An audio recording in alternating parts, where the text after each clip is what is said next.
immense work for the Atlanta and Georgia community. And please give him a round of applause.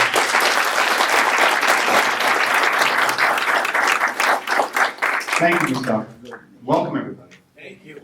On behalf of Bill Bowling, our executive director, who serves on the board of the Atlantic Institute and could not be here tonight, I extend a personal welcome and his regrets in not being able to join you, but he sent me in his stead. Have you ever heard Bill talk? You'll know that you were in for a pale imitation. But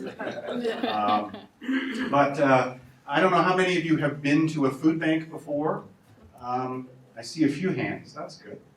There are over 200 food banks in the Feeding America network across the country.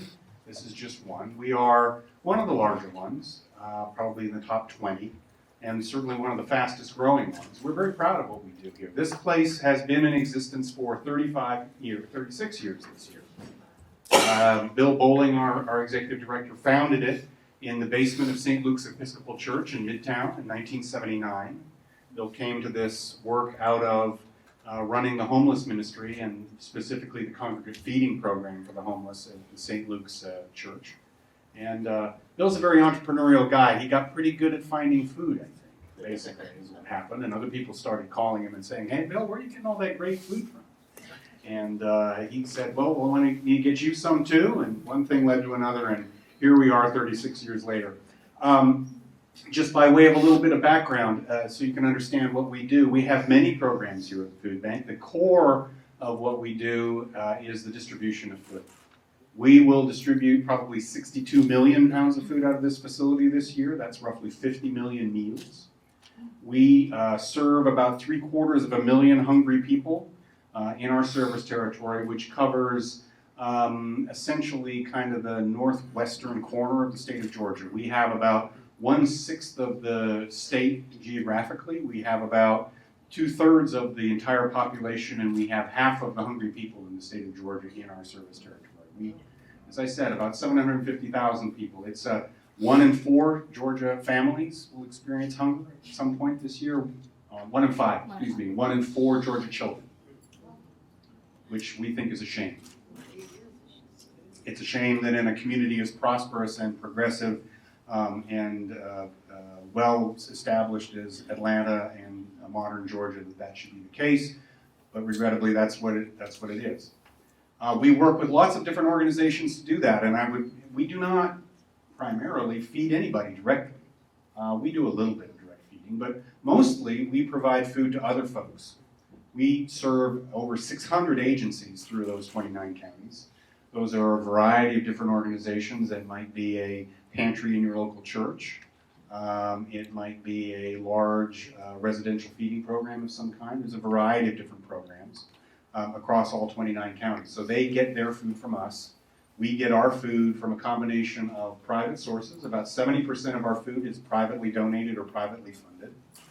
About 30% of it comes from government sources and government funding. It comes from lots of different places. We pick up at every retail store in our service territory, at least everyone we know of. We pick up and get deliveries from all the major food wholesalers, a variety of sources of food that would otherwise go to waste. We have, together with the Georgia Food Bank Association, there are 7 other food banks in the Georgia State Association. Jointly, we fund a fellow whose full-time job is to wander around South Georgia where all the farms are and find us produce and other products that we can pull out of the fields that would otherwise go to waste. And so our fastest growing product category here at the food bank, and our largest product category, is actually fresh fruit and produce. Because increasingly for us, we realize that hunger and malnutrition, hunger and obesity, hunger and nutrition-related illnesses all go hand in hand. It's not necessarily widely understood, but it's the truth. And so that is a very important focus for us.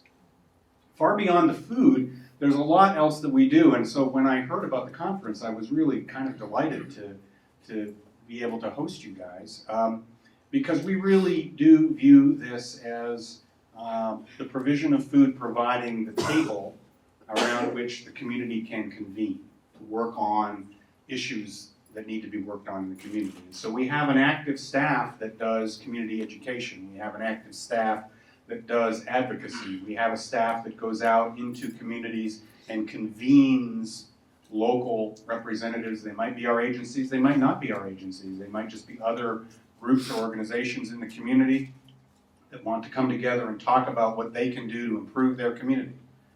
Oftentimes, since we're at the table, that involves hunger, but it isn't necessarily restricted to hunger. It might be crime or education or whatever other related issues they want to work on. But we find that our ability to bring people together around a table, like you all, right, to bring people together around food, creates a natural convening opportunity that's very powerful.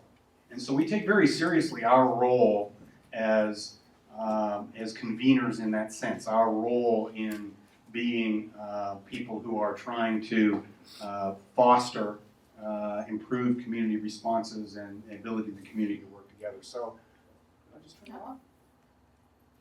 Hello? Maybe better. Can you hear me anyway? Yeah. I can talk loud. Let me just do that. So, we take that very seriously, and so in fact our mission statement, if you were to read our mission statement, says that our mission is to educate, empower, and engage the community in the fight against hunger. There's very little about distributing actual pounds of food, although that's an enormous amount of what we do, but it's a broader mission than that. And so it's in that sense, again, on behalf of the staff of the food bank and the many volunteers that we use and the agencies that we serve and the hungry folks in our community, and Bill Bowling, who again regrets he couldn't be here tonight. It's in that sense that I think there's a real kinship between what we do and what you all have been engaged in for the last 3 days, and we're delighted to have welcomed you here tonight. Thank you so much for coming.